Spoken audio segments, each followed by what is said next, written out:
Foundation. Just quickly, what's new in Foundation 6? The file size is quite a bit smaller than Foundation 5. It's been cut by 50%, so the CSS has been cut by 60%, and the JavaScript was cut by about 40%. And so that means, when you balance that out, it's about 50% lighter. So that's huge because we don't want the framework to be something that slows your page load down, and it's not. It's usually other things like image and other optimizations that need to be done. Accessibility hooks are built in to all the components, and so some of the CSS components will have actual markup in them that have accessibility built in, and then the JavaScript will have JavaScript that controls that accessibility, like keyboard navigation, things like that. We have a bunch of new nav patterns. In fact, one menu component can make 5-6 different types of navigations, which in Foundation 5 was constrained to 1 or 2 different kinds. So you have a lot more flexibility there. The Sass is even easier now. So that's the next hour. Tim will be talking about how to change breakpoints and how to use the Sass maps to customize your buttons, things like that. It's a lot easier in Foundation 6. And then there's a whole load of JavaScript utilities that we use. They're public utilities we use to build the components like accordions and dropdowns, things like that. And there's utilities that you can actually use separately from those components to build your own components. So you don't have to write, let's say, a plugin that calculates the height of a box, things like that. So we're going to get started with installing Foundation. Now, you can download Foundation CSS, but this is the advanced class, so we're going to go into talking about the Sass version. Now, there's a few different ways to install the Sass version. The Foundation CLI is the recommended way to get started with Sass. So CLI is a command line interface that we created to basically make it easy to scaffold the entire project, install all of the resources necessary, and it will also control updating as well. And then you can also do it manually from GitHub, which I'll show you. And you can also use package managers like npm, Bower, Meteor, Composer, NuGet. So NuGet is another great one, if you are on Windows and in that environment.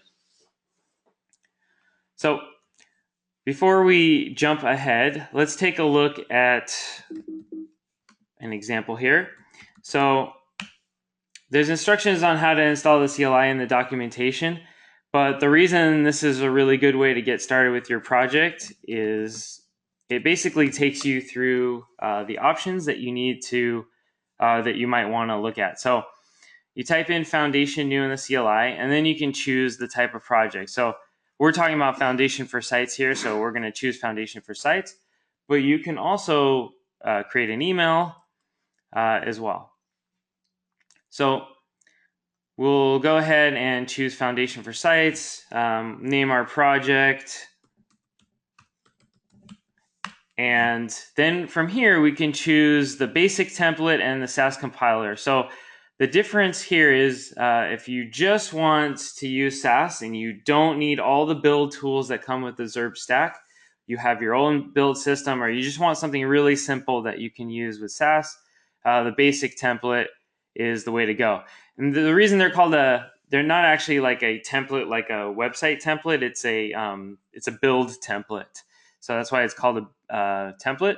We actually prefer calling the ZURB template the ZURB stack because it is resembling a full development stack. So ZURB template is what we'll choose today. And if we hit enter, you see that the system kicks off and starts making this project for you. Now this takes several minutes, so we're not going to sit through that, but it's basically going to npm and installing all the packages, which we'll cover here in just a moment. Let me just show you another way to install that we mentioned before. So this is also important. So if I was to go to GitHub, and let's go to foundation-sass ZURB-template. So github.com/ZURB/foundation ZURB template. This is where the actual ZURB stack is kept, the repository. This is up to date with the latest version. So all you need to do is npm install. Let's see. This is the command. You would clone this project. So there's actually the URL is all set up here. So you would actually just copy this. Instead of project name, you would actually name your project and then run that. And then once you run that, you would cd into your new project, change directory into that new project, and then you would run npm install and bower install on it. And what that does will install all the dependencies. So that's another way to get started with this if you don't want to install the CLI. Although the CLI obviously makes it easy because it does that install, the bower install and the npm install for you. And if you want the regular, the basic template with just the Sass compiler, that's the Foundation Sites template. So you just change the URL to Foundation Sites template, and it's the same thing, but it's just the Sass compiler. Cool.